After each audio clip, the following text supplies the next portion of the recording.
دین مقدس اسلام به سخاوت سخیها و علمدارها پیش رفت. حضرت خدیجه تمام تجارت و مال و ملک خود را در راه این دین مقدس اسلام خیر کردند.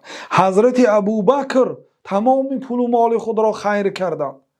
اینچنین حضرت عثمان میلیاردر بودند، میلیونر نه.